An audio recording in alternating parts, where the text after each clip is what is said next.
Corona Alert with Cary Harrison, providing facts, not fear.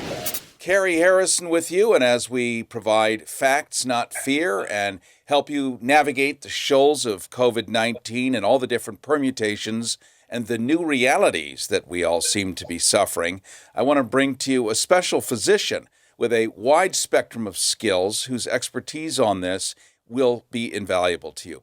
His name is Dr. Habib Sadeghi. He served as an attending physician and clinical facilitator at UCLA Santa Monica's Medical Center, currently a clinical instructor of family medicine at Western University of Health Sciences. Dr. Sadeghi, by the way, is also founder of Beehive of Healing, an integrative medical center based here in Los Angeles, where we are right now, specializing in multidisciplinary treatment for chronic illnesses that include osteopathic, anthroposophical, very good. Good for me. Environmental, psychosomatic, family, even German new medicine, as well as clinical pharmacology.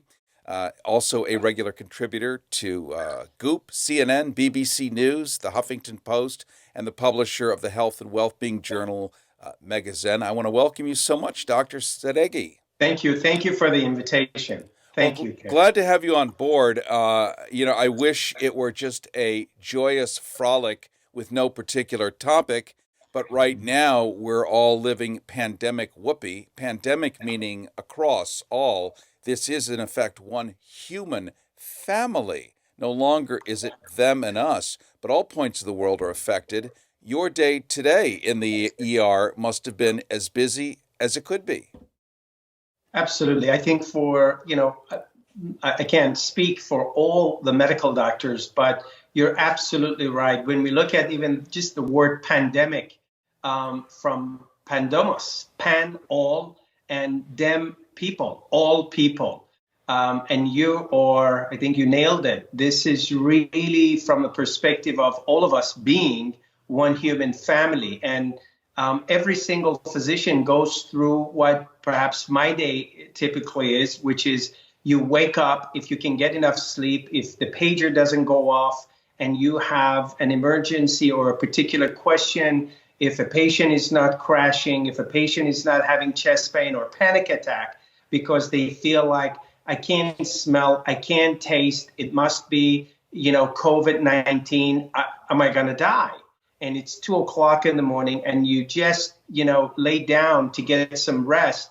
And this is just to be woken up again at 5:00 in the morning and to go back to the hospital to do rounds and to, again, during this time, as much as, we're really or in the front line and treating patients and considering the level of compassion for that human family, we still have other obligations, such as medical students, residents, interns, fellows, and the cultivation of their educational process.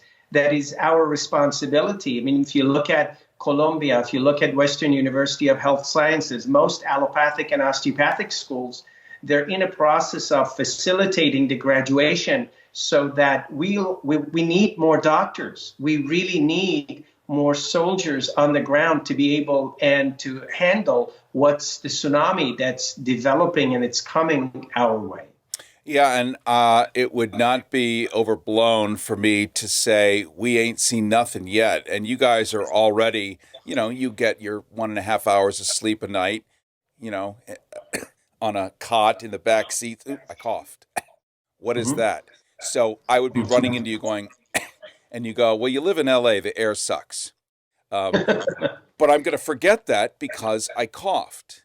And we're constantly reminded by most of the people on the TV that if you cough, but then I can't go get tested. And if I can't get tested, therefore, and I come up with a story in my head and therefore I have it and I'm going to die. I mean, this is probably half of your cases in some ways. You're absolutely right. This is one of those times that I would probably cite with Freud when he said sometimes a cigar is a cigar. Sometimes a cough, it's just a cough. I mean, it could be so many different things. Not every cough is an indication that it's one of the coronavirus family, or you have COVID-19 as a disease pathology. sometimes we cough. I mean, we need to also remember that we have two tubes in the back. We have the epiglottis, and then we have the trachea.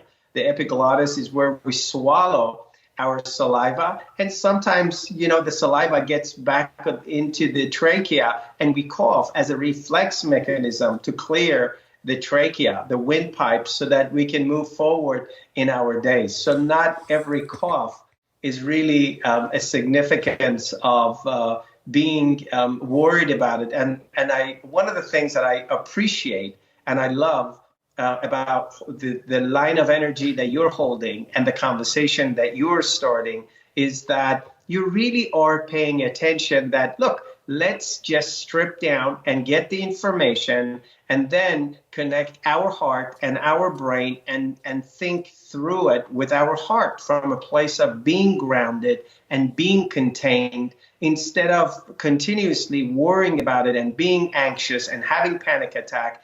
And let's face it, most of us, we really are cooped up in a small apartment or a house or a room, or even those of us that they may have a mansion.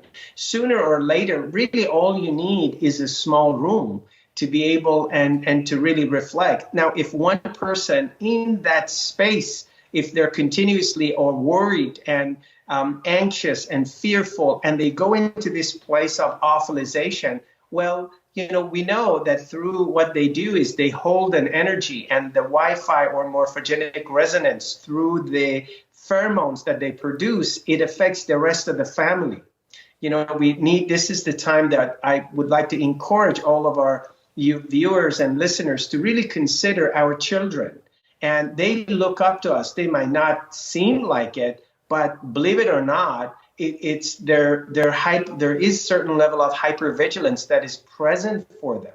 And as parents and as adults, it's our responsibility to put the oxygen mask on ourselves, contain ourselves, and to be able to go through this unpredictable time from a level of predictability that really oozes maturity, sophistication, and adulthood.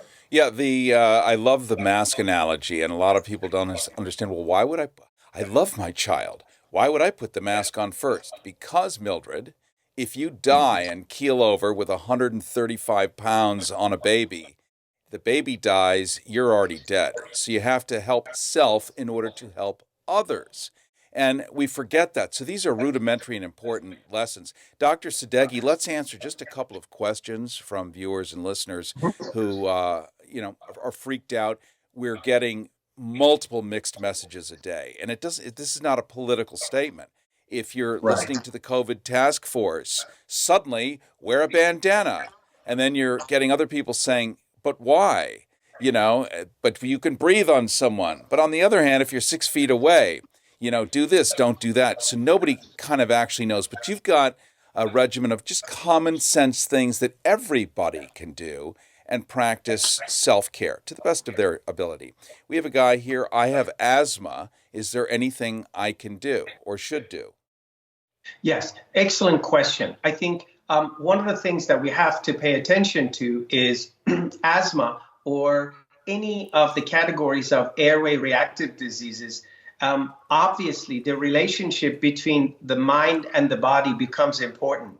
So to be able to really move into this situation, the unpredictability with the level of predictability of our maturity and adulthood will be able to manage that. When we're looking at a predisposition such as asthma or any of the airway reactive diseases, this is a time that the common sense things would be really important. Paying attention. If you are taking any of your inhalers or medications in terms of keeping your airways open and patent, this is, that's what you want to follow. I think Hippocrates was absolutely accurate, and when he said that allow your food to be your medicine and your medicine your food, this is one of those times that I think as a human family, we really are invited to pay attention to what we're eating. Perhaps eating and more of an anti-inflammatory diet would be important. Perhaps eating mostly a plant-based diet, with occasional animal product, perhaps increasing our hydration. Most people are unaware that one of the number one causes, one of the most important causes that leads into hypertension or high blood pressure is dehydration. Believe it or not, it's very easy for patients to come in with a blood pressure that's through the roof, and then when you communicate with them that they've been glued to their favorite news channel, which Here. yeah, right, and then it activates our brain. It moves us into a fight or flight response, or what's referred to as sympathetic response, which is, and it really affects us, especially if you do have a predisposition, such as airway reactive disease, asthma, COPD, and these are some of the things that we could do. And as well as making sure that, steaming is one of the oldest practices that for thousands of years they've done. And you might say, well, I don't have a steam. Well, look, if you have a shower and if you don't want to go in and turn on the hot water and steam, it's fantastic. Why don't you just get a bowl of water and a sheet? And you could maybe add some eucalyptus or various different things in the hot water and put the sheet over you, and in a very safe adult manner so you don't burn yourself, you can really allow the vapor to, as you breathe in through your nose. And it's fantastic. It's one of the quickest way to be able to moisturize the lining of our sinuses. Our sinuses, that is the reservoir where the coronavirus, it really lands. And as you mentioned, the virus by itself, it really can survive up to 3 hours in a droplet. So by being able, if we're going outside, and if you are elderly and you're going outside at 7 a.m. and to get your food and to be able to come back, perhaps before going, you could just simply steam. Most people, they're unaware, by just using rose water. Rose water scientifically has been proven that it has antiviral properties. You can mix 1-to-1 dosage, half a cup of rose water, half a cup of water in a spray bottle. You can put it in a boiling water. You can steam it, or you could use it as a spray to wash your nose, your face, or you could use it as an antiviral and antiseptic. Wow. And of course, I get my steam from coffee, which, by the way, I seem to have permission to drink more of it these days. The virus getting into the throat, and apparently it can live there for about 4 days in the throat, and then it ends up, if you're unlucky, it goes into the lungs, and that's where it wreaks its havoc. It causes the mucus to thicken to the point where the beautiful pink alveoli in the lungs and all the rest of it aren't malleable anymore. They harden, kind of like leather. So you don't want that part to happen. And if you have a warm beverage and pour it down about every 20 minutes, it can wash the virus, this is half theoretical, into the hydrochloric acid of the stomach. And when in doubt, boil it out. Well, I think what you're saying, it's granted to some extent, it could be theoretical given the novelty of this particular pathology, and we don't have a double-blinded placebo-controlled study. But if we go back to the history of medicine, if we look at 1927, Julius Wagner was a psychiatrist. I think, if memory serves me correctly, the first psychiatrist that won Nobel Prize in medicine or physiology. And it's fascinating. In 1927, we didn't have any antimicrobials. We didn't have any antibiotics. The first antibiotics, Alexander Fleming, was discovered and presented in 1947. And going back to 1927, one of the diseases that if it wasn't pandemic, it definitely wasn't endemic, was syphilis. And it just turns out that syphilis, the spirochetes, the bacteria that causes syphilis, it's very heat sensitive. So with heat, it would completely get destroyed. And given that people were dying and having neurodegenerative issues with advanced syphilis, Julius Wagner, what he came up with, wait a minute, is there a particular disease that creates heat? Oh, yes, malaria. Gosh, I wonder what happens if we infect patients with syphilis with malaria. He did. And patients that they had syphilis completely got cured of syphilis. And then we had medication for malaria, and he would give medication for malaria, and the patients completely got cured. And he won Nobel Prize in Medicine in 1927. So what you're saying, it absolutely makes sense that by consuming a warm beverage every 15 to 20 minutes, it allows us to wash the lining of our mouth and swallowing it. And hydrochloric acid, the pH of hydrochloric acid is low enough that can theoretically destroy anything. And if you're a dog, it's 10 times stronger. But that doesn't mean you should French kiss your French poodle to enjoy their hydrochloric acid. We do have thresholds of reasonableness here. I'm going to reintroduce you. We're talking to Dr. Habib Sadeghi. He served as an attending physician and clinical facilitator at UCLA Santa Monica Medical Center, currently clinical instructor of family medicine at Western University of Health Sciences. Dr. Sadeghi is also founder of Beehive of Healing, an integrative medical center based here in Los Angeles, specializing in multidisciplinary treatment for chronic illnesses that include osteopathic, anthroposophical, environmental, psychosomatic, family, and German new medicine, as well as clinical pharmacology, regular contributor on Goop, CNN, BBC News, Huffington Post, and publisher of the Health and Wellbeing Journal magazine. And I have another question here. This is a tweet from a lady in Oklahoma, says she thinks she has COVID because she's running a fever, but her lungs are fine still. Yeah, so that's an incredible question for us to work through and to look at. And the way that I'm going to work with this is the way that I would speak to one of my medical students, one of my interns, residents, or fellows. So when we get a case like this, one of the most important thing would be the age of the patient, number one. We know the gender of the patient, and we know that when it comes to coronavirus and COVID-19 as a pathology, there is a gender predilection for men. Men have a tendency for it to create more havoc and issues. So we have that going for us. So the next piece of information that we want to look for would be the age of the patient. We want to look at if the patient is on any medication, meaning that if she has any type of predisposition, if she has high blood pressure that is not under control, if there is obesity that we have to pay attention to, if she has one of the previous questions and the viewer that we spoke of, if there is any airway reactive disease and so forth. These are the things that I would look at. And then I would have a differential diagnosis. And, you're absolutely right that given the modernity of the technology and so forth, for most people, and that's what really makes this virus so deadly and more of a pandemic, is because there are a lot of people, they have it and they're completely asymptomatic, meaning that they have no symptoms and they don't even know that they have it.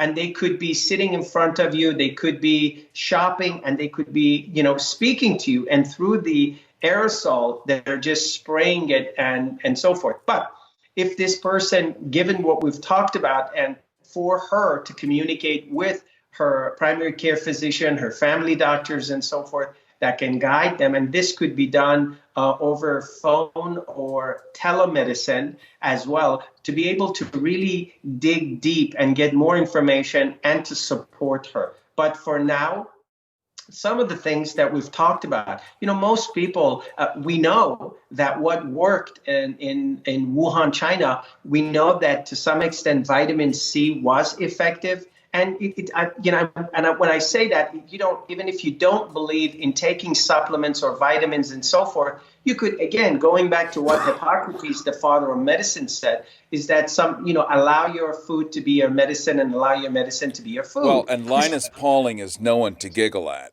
And we know that megadosing vitamin C, the worst case scenario is you tinkle.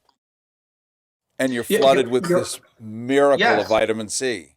Absolutely. Linus Pauling was the founder of Orthomolecular Institute, that I'm a fellow with Orthomolecular Institute. And Linus Pauling is one of, I believe, if memory serves me correctly, one of 3 or 4 people that won not one but 2 Nobel Prizes.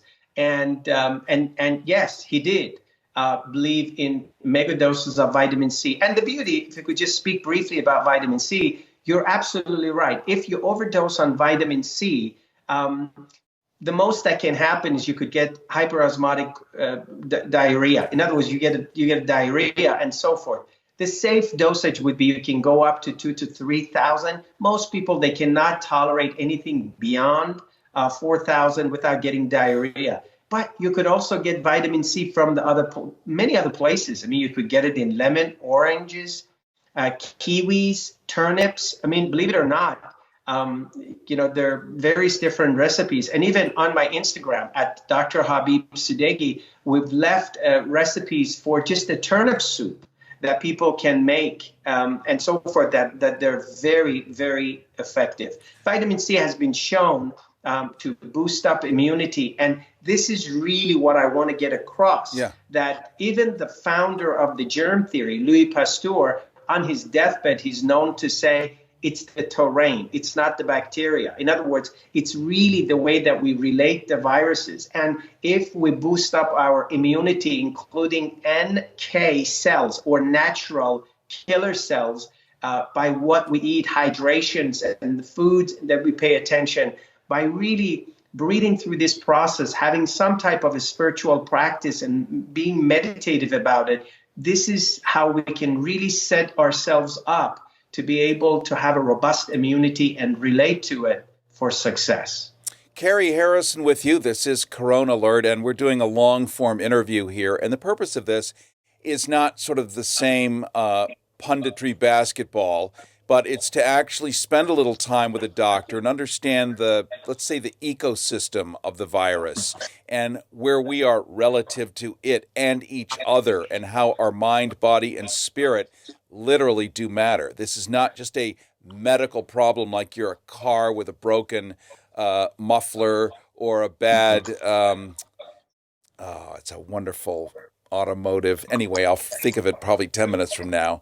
A carburetor or... Carburetor, yeah. So it's not just, well, we're just going to work on the carburetor, as opposed to, well, what kind of fuel have you been using, sir? That's really the point of this conversation, so that you don't have to end up with a glunked up carburetor. We can handle the fuel side of it before anything happens. We now know that 28 million Americans have no health insurance. So these people can't necessarily just stroll into the hospital of their choice. The Affordable Care Act has been rejiggered and no longer favors that kind of behavior per se, and especially during a crisis, there may be no room with triage. So we want to hit this thing and understand it as best we can up front, which leads us then to the next question, Dr. Sadeghi. This is basically the same question from both Facebook and our Twitch feed here, and it's the classic mask or no mask. Should I be walking around with a mask? It's a tough one. Yeah, well, I'm not sure if it's a tough one. I think the question is to be or not to be. I think Shakespeare really answered that. The answer is it depends. It depends what is it that you're going to be doing. If you're outside and if you're gardening, does that really make sense for you to wear your mask? That doesn't really help you as much as having no mask, so that you could really be able to be there, to get your hands in the ground, to get the sunlight, and to be able to breathe in the fresh air. We know that based on a lot of research, the aspect of the life force or orgone energy by nature, when you look at anthroposophical medicine, which is, in Europe, we have our own hospitals and so forth. We basically is a form of medicine that pays attention to the relationship that you so eloquently verbalized, Cary, which is the relationship between mind, body, and spirit. You're welcome. So being out in nature, wearing a mask. Now, to some extent, if the mask symbolizes fear, anxiety, awfulization, then perhaps if you're outside by yourself, you're going for a walk, and you are practicing the level of social isolation, that might be a good idea. But beyond the question of with or without mask, the question is that perhaps we can take advantage of this current pandemic. We could, even though on the surface there is a social isolation, this might be a good time for us to really pick up the phone and have conversations with our loved ones that we've been holding grudges. This might be a good time to speak to our brothers, sisters, parents that we've been estranged from them. Research has shown even far before any of the coronavirus or the novelty of the COVID-19, one of the diseases that the elderly die of is pneumonia. And here we go. Now I'm coughing. Let's both do it. It's that Los Angeles air, which has improved, by the way, since no one's driving anymore. No, one of the diseases is pneumonia. And now we know that with the onset of technology, now as they get their loved ones to text them and they text back, they don't get an opportunity to speak. Research has shown when you call another person, especially our elderly, and they get to speak, the process of speaking and phonation, it really creates a vibration that cleans up their lungs. This is a time for us as one human family to really tune in, to have a spiritual practice. And spirituality has nothing to do with any particular religion, and especially during this holy days and so forth with Passover and so forth. This is a good time for us to really reflect and to find out, are we really holding any misunderstandings? Are we holding any judgments against ourselves and against others? We know that even far before this novelty of a virus, we had an epidemic and perhaps to some extent pandemic worldwide. We had really autoimmune diseases. We were producing antibodies against ourselves. You look at autoimmune hepatitis, autoimmune thyroiditis, lupus, connective tissue diseases, rheumatoid arthritis. These are just several, to name a few, of this incredible array of autoimmunity. This is a good time, perhaps, for us to pause and reflect. We have a nonprofit organization. That's why I usually wear a love button, and it's lovebutton.org. And the tagline is pause and love. Perhaps this is the cultural, if you would, global time of pause for us to reflect and to see what exactly does it mean to be a human being? What does it mean for us to be more compassionate, to be more kind, to be more loving, to be more forgiving? I mean, these are the qualities that we can't really order on Amazon or pick it up at Whole Foods or Trader Joe's or your favorite, or Gleason or your favorite, grocery store. These are the qualities that we have to work through. And we know that gratitude is healing. Yes. In the whole field at Columbia Medical School, they look at narrative medicine. They look at how the thoughts, the feelings, the emotions that we're holding directly affects our physiology and our body. Well, there's no secret, certainly in Europe, and you're speaking to many of these disciplines, it has been normal, especially in Germany and places like that, where part of your healthcare package is you get 3 weeks to go to the spa. You go to bod this or bod that, and they do practice. So what's your emotional state? What's the rest of it? Because there is, as you pointed out earlier, fight, flight, fear, all of these things create hormones. People have heart attacks at like 7 a.m. because their cortisol levels are high. Mondays. And Mondays, Mondays. We live in a country where our entire medical system is based on you must be broken or the system makes no money, versus countries with universal health care, which is, wait a minute, if you're sick, you cost money. So we want to give you, as Canada did for a while, we'll give you a tax cut if you stop smoking. We'll give you a tax cut if you ride a bicycle, because our job is to keep you healthy, not keep you sick so that we can make lots and lots of money. And then we have a second entire industry of insurance people that have nothing to do with you, the doctor, me, the patient. They're like, well, that's kind of cosmetic, getting a new heart. It's cosmetic. It looks good when you're alive. So, this is a really important conversation, I think, especially in these times where all of us, whether we like it or not, are forced to reevaluate who are we and what's our position here. Let's take another tweet, if you don't mind. This comes from New York City.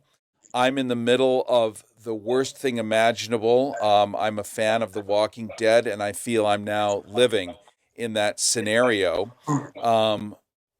What do I need to know about this virus that they may not be telling us? The way that I practice medicine, it's based on, we refer to it as entelechy medicine. Entelechy is an Aristotelian terminology. Entelechy is the movement of an acorn becoming an oak tree. And I truly believe that we are souls having a human experience, and we're here on this realm in life for a purpose. And every single individual that's here, if we look at it as a university, this university of life has 7.85 billion students. So your curriculum might be different than what mine is. And your curriculum, your soul will guide you and will help you. So what I would like to leave you with for you to consider is it's far more important that how you relate to this virus than what really scientifically perhaps we know about the virus. I'm not saying that we don't need to know the scientific data about the virus, but what I'm saying is when you look at it realistically, it is far more important how you come into it. And my invitation is that you come into it instead of holding the point of view that there is something that they're not telling you or that you're not going to be protected. Perhaps it would be a lot more uplifting for you if you could consider that you're part of a community, and as a community, we will go through this together. And by really taking care of yourself, paying attention, and really experiencing from every angle the level of support that you need. The greatest support comes from you being able to put the oxygen mask on you. And what I refer to as selfless selfishness. Selfless selfishness is a way of being self-honoring. So instead of, we know that where we look is where we go. If you look into the process of, there is more to this story that they're not telling me, my goose is cooked, I'm just out there, I gotta watch out for myself. You create so much cortisol. The aspect of cortisol that is not healing for your body. You create so much inflammation and hypervigilance that the smallest thing can really, really harm you. I'm here to tell you that two people, they can go to the same restaurant, order the same food, eat out of the same container using the same utensils. One might get food poisoning, the other one does not. How could this be? If it was the virus, if it was the bacteria, if it was the fungus, if it was the infectious agents, how can we really make sense of this? We know now that the father of germ theory, Louis Pasteur, was right. It's really our buffering capacity. It's the qualities that we have. And a good way of looking at it, my background before even going to medical school was microbiology, medical technology, and I have a minor in electrochemistry. So basically, for a length of time, I was stuck in a dark room looking at things such as viruses, bacteria, fungus, and so forth, and to really make sense of them. And I'm here to tell you that the buffering capacity that you hold is far more important than the infectiousness of the agent. So instead of worrying about what you're not being told, perhaps you could really use your reservoir, you could use your resources to boost up your immunity. Perhaps you could do something that is really uplifting. It could be having a conversation with a loved one over one of the technologies that we have, or chat with someone or to speak with someone, to really connect. Number one, it could be on one of the things that I've started doing, and I love doing this, is I started editing and putting small clips of some of my favorite movies and on there. One of my favorite movies is a movie that came out perhaps late 90s, maybe early 2000. It's called The Babies. And it's really the story of four babies. And you can see one baby is from somewhere in sub-Saharan Africa. One baby is from Mongolia. One baby is from San Jose, California. One baby is from Tokyo, Japan.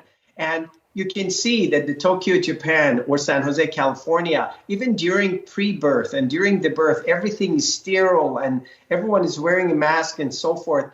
Sub-Sahara, that's not the reality. It's just so amazing to see how in Mongolia the baby is born and the baby is all wrapped up like a little burrito. So cute. And then here's the goat that comes in and licks the baby's face. In Sub-Sahara, the baby has started crawling and the baby grabs onto a piece of bone from the dog's mouth, pulls it out and starts sucking on it. And then you progressively move forward and you look at the biography, the downstream, the kid from Sub-Saharan Africa. I mean, they're physically, they're so robust. The Mongolia, the kid early, 9 or 10, they get on a horseback ride and you can see a higher rate of food allergies, eczema, food sensitivities and skin conditions and asthma, airway reactive disease in the children in Tokyo, Japan, as well as San Jose, California. So sometimes really trusting the body and understanding that the body has the resources that it needs to be able to handle what comes at it, it's a lot more uplifting and helpful. Dr. Sadeghi, just during your saying that, we had a small earthquake. I don't know if you could feel it where you were, but I'm in West Hollywood. You're, I'm guessing, in Santa Monica. Right. I didn't really feel it because I was so engaged with what I was saying. I had a little jiggle here. I thought, I'm not going to interrupt him, but I'm just going to watch all the lamps do this and that back and forth. All of this is part of our reality check. I'm just going to reintroduce you. Cary Harrison here. This is Corona Alert. You can catch us at coronaalert.org. We're going to have some of Dr. Sadeghi's stuff and things that you can have access to that can help you out during these times. We also have radio features running across 85% of America every single day on all your AM and FM stations, plus a variety of videos on those stations' websites. And you can go to coronaalert.org for more. I'm going to cough. Sorry about that. Completely okay. Nothing but we to know apologize. It's the O2 in this joint. At least we hope. Yeah, it's completely okay. Cough is a reflex mechanism that clears, again, as I said, it clears at the two pipes that we have, and to be able, it's a protective mechanism and it's completely normal. And one of the tricks, I guess, to figure out if it is a corona, of course, home evaluations are, shall we say in medical language, contraindicated. But if you hold your breath, it can hold it for 10 seconds without any real problem. You're probably doing okay, I would think. Right. You very brilliantly, you described the pathophysiology of COVID-19, because one of the things that it does, it changes, if you would, the elasticity of the alveoli, which is these small bubble-looking termini at the end of the lungs. And if that changes, the rate of oxygenation across shifts and changes, so you won't be able to hold your breath for that length of time. So that's a quick way of giving you a litmus test of, how best you could really, in a very mature, contained, grounded way, support yourself. You could see that Dr. Sadeghi has a very large view of medicine, which is great. Anybody who mentions Aristotle is a fan of mine. I know they think they found his bones in Thessaloniki. They think so. So I think I may have to make a pilgrimage there and go and kneel at his dust and DNA. What a cool... So it is. We'll go after all this is right? over. When it's over, we'll make a trip. We'll go to Thessaloniki and kneel at the bones of Aristotle. To me, That's a bucket list trip. Yes, Um, absolutely. Dr. Habib Sadeghi served as an attending physician and clinical facilitator at UCLA Santa Monica Medical Center, currently a clinical instructor of family medicine at Western University of Health Sciences. Dr. Sadeghi is founder of Beehive of Healing, an integrative medical center based in Los Angeles, specializing in multidisciplinary treatment for chronic illnesses that include osteopathic, anthroposophical, environmental, psychosomatic, family, and German new medicine, as well as clinical pharmacology. Author of 2 books, The Clarity Cleanse, 12 Steps to Finding Renewed Energy, Spiritual Fulfillment, and Emotional Healing, and Within, A Spiritual Awakening to Love and Weight Loss. Also a regular contributor to Goop, CNN, BBC News, The Huffington Post, and publisher of health and well-being journal Megazen. So Dr. Sadeghi, clearly with your enlightened way of looking at all of this, you've attracted some pretty notable people that we have on our Twitter and our Instagrams and our TV sets every single day, from Gwyneth Paltrow to whoever, who get that you're onto something there. Tell us a little bit about that. Well, I think as a civilization, times are shifting and changing, and people are really looking at this spectrum where mind and body and spirit is really connected. And I think just like all of us, perhaps people with significant zone of influence, they're interested in that. And they're interested in this outlook that I refer to as intellectual medicine, where our thoughts, our feelings, our emotions, they literally affect us. Most people are unaware. Well, where are these thoughts created? I mean, they're firing of the neurons and so forth. So what do? They create chemicals in our body. They create chemicals such as serotonin, dopamine, things such as melatonin, histamine to some extent, epinephrine, norepinephrine, and so forth. So what do? They affect the body. They create this feelings. is serious brain chemistry stuff. Absolutely. When that's out of whack, you have what's called neurochemical dysregulation. You're depressed, you're anxious, maybe you need to anxiety, kill something. Panic attacks. Sure. Yes. A lot of things such as we know now that gut produces far more, close to 90 to 95% of serotonin chemical is produced in our guts, not our brain. Only 5% is produced in the brain.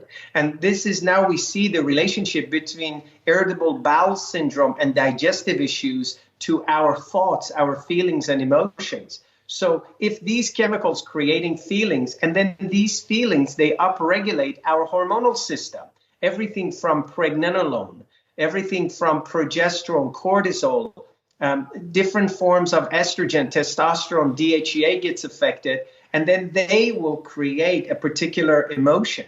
And if you have a particular emotion for a length of time, then what you're dealing with is an emotional set point, or what's referred to as personality. These are people, especially now that we're all cooped up, some people, they might have a lower threshold to be more depressed, more anxious, more hypervigilance, and so forth. And this is all where it comes from. And our food, it really has an effect on it. And we can really modulate that. And they all affect our physiology. They affect every aspect of our physiology, including our immunity. Wow. I mean, we've all heard this before, and I would give a shout out to somebody who might think, well, wait a minute, these are just, Hollywood elite. Well, you have to understand, to get that elite, you have to be really good. You've got to be quite an achiever, which means you have to be on your game, which means you have to have your brain in a place where you can perform at a consistently high winning level, like a car racer, a NASCAR, like a physician. You have to be on your game. And so you have to pay attention to this stuff. And when you can find physicians who are able to accommodate the mind, body, and spirit, you're onto something. The ancient Greeks knew about this, and they were no layabouts. If you've ever gone to Athens and climbed the steps of the Acropolis, that was not a bunch of people that had nothing to do on a Thursday. So, we're sort of honoring old knowledge and bringing it back and adding a little science and all the rest to it and bringing it back to life, especially now that we're all sitting at home going, well, what can I actually do sitting on my couch? And that would be the next question here, which comes from Twitch. What can I do to help myself? I can't exercise. I can't go out. I can't do anything. I'm sitting on a couch. That can't be good. That's excellent. In the book, The Clarity Cleanse, one of the tools, it's a form of journaling that I have found to be incredibly effective. And they can actually have access to it. You have access to it if you go on one of our websites, beingclarity.com. Being, B-E-I-N-G, beingclarity.com. And the technology and the tool is referred to as Pew 12, Perched Emotional Writing 12 minutes a day. And what I have found empirically, working with patients with advanced cancer or neurological issues such as MS, Parkinson's disease, ALS, we talk about the Greeks. When you look at the word psychosomatic, the psyche is the soul, is the mind, soma is the body. And they understood that. Now, unfortunately, to some extent, people misunderstand it as if that everything doesn't exist, it's in your body. No, that's not what we're talking about. We're talking about that sometimes, given the busyness of our life, we shove emotions into our body, just sort of like if you have a waterbed, if you press here, this side will pop up. Right. And so a lot of us will go through this. I don't think it's a far-fetched idea if we pay attention to the language that we speak. Can't tell you how many times I'm across from someone and they're here because they're complaining of chronic neck pain. And in the communication, as I'm talking to them, they say that my significant other is a pain in my neck. Or they come in and they have chronic hemorrhoids, and they come in, they say so-and-so is a pain in my other end. And and you're talking to them and they're coming in because they want a fresh new perspective, outlook, because they don't want to be taking a purple pill and pay $4 to $5 for the rest of their lives because they've been diagnosed with gastroesophageal reflux disease. And in the process, as you're talking to them, they say, I can't stomach my boss. Well, if you can't stomach your boss, is it a far-fetched idea that your body is producing a hyper secretion, a higher level of hydrochloric acid, that it's now coming up and it predisposes you to esophageal cancers and various different things, including sinusitis. So this idea that there is a way that we could journal to really release some of these emotional garbage that we're holding on, it's as old as Aristotle. And we've captured that, and people can practice it as they are sitting on their couch, in their home, all cooped up. We can really, and all of us, we can use this opportunity instead of as a holding pattern that we've been incarcerated in our homes. We can use it instead of quarantining. I refer to it as care cocooning. And just like a cocoon, we can use this time as a human family that we really are shedding some of the things, the patterns of judgments and misunderstandings that there no longer serves us individually and collectively as a human family. So that once we go through this, we get access to being able to fly just like a butterfly. That is really, I think, what this is occurring. And I am aware that there is a physical interpretation of COVID-19 and coronavirus, and there's also a metaphysical interpretations. And this is what we're speaking of. And I truly believe that all of us, 7.85 billion of us on this university called life, as we know better, we will choose better. And we are going to give birth to a new consciousness for all of us. But unfortunately, just like any other birth, every birth is bloody. What a great way to end. I'm so glad we did this. We'll consider it the hors d'oeuvre before the entree, which is to come during another visit. Thank you so much. We're going to put some of your stuff on our website, which is coronalert.org, coronalert.org. And also, please send more of your questions to coronalert.org, and we'll make sure that they get answered by Dr. Sadeghi.